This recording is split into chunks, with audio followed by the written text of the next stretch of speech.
Friends అందరికీ ప్రతి ఒక్కరికి ఫ్రెండ్స్ చెప్తున్నా పేరు పేరున.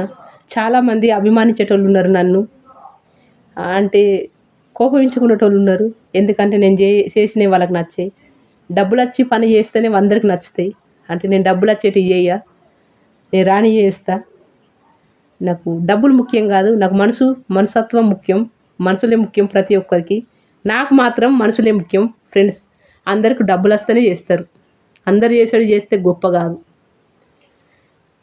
డబ్బులు వస్తే మనం ఒక్కరికి బాగుంటాం. అందరూ బాగుండాలంటే రాని చేయాలి. లేని వాళ్ళ కోసం చేస్తే ఎవరిస్తారు మనకు డబ్బులు? అవి ఎవరిస్తారు ఫ్రెండ్స్? అది ఏమవుతున్నాయి నీకు? మరి ఎందుకు చేస్తున్నావు? నీ కడుపు లేదా? ఎందుకు చేస్తున్నావు అని చాలామంది నన్ను అడుగుతున్నారు.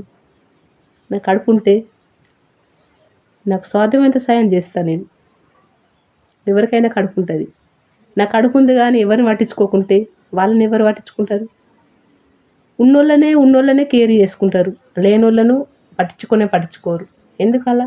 మనం పుట్టంగానే ఎవరు ధనవంతుల వైపు పుట్టంగా ఏం తీసుకురాము, పొంగ కూడా కూడా ఇంకా అన్నీ మనం ఎంబడే తీసుకొని పోతే ఇంకా ప్రజలు అసలే ఇంకెట్లా ఉందరు. ఆ ప్రజలు ఎన్ని సంపాదించిన కానీ పోంగా ₹1 కూడా రాదు మనతో. ఎందుకలా? మధ్యలోనే ఇవన్నీ ఆస్తి అంతస్తులు, రుబాబుతనం, లేనోళ్ళని సీపుగా చూసుడు, ఇవేంటి?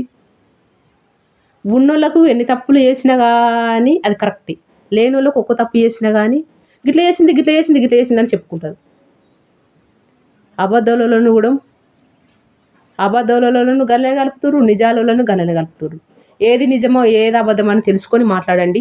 ప్రతి ఒక్కరు అబద్ధం నిజం అందులోనే కలపకండి. అది నిజమైతే నిజమే మాట్లాడండి. మీకు తెలియకుంటే ఊకోండి తప్ప. అది పనికిరాని మాట్లాడకుండా మంచి వాళ్ళని బాధ పెట్టుకోకండి ఫ్రెండ్స్. వీడియోలు తీస్తే నీకేమొస్తుంది?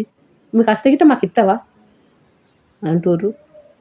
వీడియోలు గిట్ట తీస్తే ఎన్నో డబ్బులు వస్తే ఆయన నేను ఒక బంగ్లా కట్టుకోగిట్ట అని అది కుళ్ళు. అంత కుళ్ళు ఎందుకు మీకు? అంత కుళ్ళు ఎందుకు అసలు?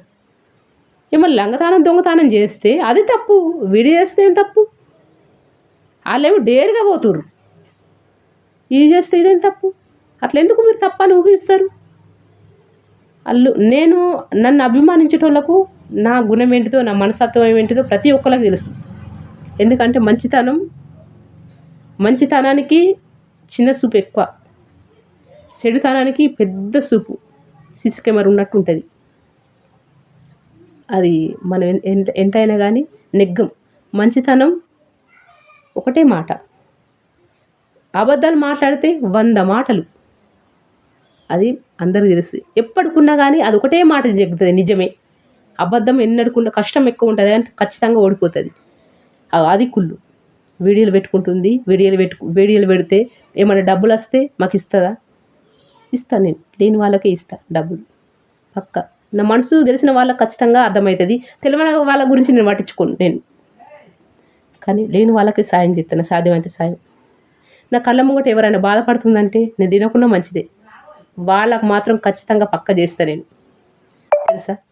అది ఎందుకంటే మనసు విలువ తెలిసిన వాళ్ళకి అర్థమవుతుంది. ఎవరికైనా వాళ్ళు ఎంత బాధపడుతున్నారు ఏం కథ అని యాక్టింగ్గా అనుకుంటారు కొంతమంది. వాళ్ళు బాధపడుతుర్రు కదా, కొంతమంది సాయం చేయమంటారు. యాక్టింగ్ అయినా పర్లేదు, సాయం చేస్తే తప్పేముంది? అది భగవంతుడు మనం చేస్తే సాయం మనకి ఇంకోళ్ళు చేస్తారు. భగవంతుడు మనిషి రూపంలో వస్తాడు. భగవంతుడు రాడు మంచి వాళ్ళకు, మనిషి రూపంలో వచ్చి చేస్తాడు. ఎట్లా? ఈ బయటకు వెళ్తే మాకు గిది లేదు, మాకు గది లేదు అని బాధపడతారు కొంతమంది. వాళ్ళకు సాధ్యమైతే 4 మంచి మాటలు సాయం చేసే అంత గుణం లేకుంటే వాళ్ళకు ద్రోహం మాత్రం చేయకండి ఫ్రెండ్స్. 4 మంచి మాటలు చెప్పాలి, అది కూడా పర్లేదు. మన మాటలు ఏమో కొనుక్కుంటలేము. మాటలు ఏమైనా కొనుక్కుంటున్నామా? మన పైసలు పెట్టి ఏం అమ్ముతున్నామా? మాటలే కదా. 4 మంచి మాట్లాడితే ఏం పోతుంది? ఫోన్ మాట్లాడితే బిజీ ఉన్నామంటారు. ఎందుకు బిజీ ఉన్నామంటారు? అది మనుషులకు విలువయ్యని వాళ్ళు అట్లా మాట్లాడతారు. టైం తీసుకొని మాట్లాడాలి మనుషులకు. ఒక్కసారి బిజీ ఉన్నాం, నెక్స్ట్ సారన్నా ఫోన్ చేస్తే ఫోన్ కాల్ పడుతుంది. చేసిందని మనకు గుర్తుకొస్తేనే వాళ్ళు ఫోన్ చేస్తారు. వాళ్ళకు విలువ ఇచ్చేది అంటే మనం ఫోన్ చేసి మనం మాట్లాడితేనే వాళ్ళకు విలువ ఇచ్చినట్టు. మంచి వాళ్ళను దూరం చేసుకోకండి ఫ్రెండ్స్, చెడు వాళ్ళను పట్టించుకోకండి ఫ్రెండ్స్. ఎందుకంటే వాళ్ళు గిట్ల చేస్తుర్రు కదా, మేమెందుకు అట్లా చేయాలని మీరు అనుకోకండి. ఎవరి అన్యం పుణ్యం వాళ్ళదే, ఎవరి పాపం వాళ్ళదే ఫ్రెండ్స్. మన మంచితనం ఎన్నటికీ చెడిపోదు.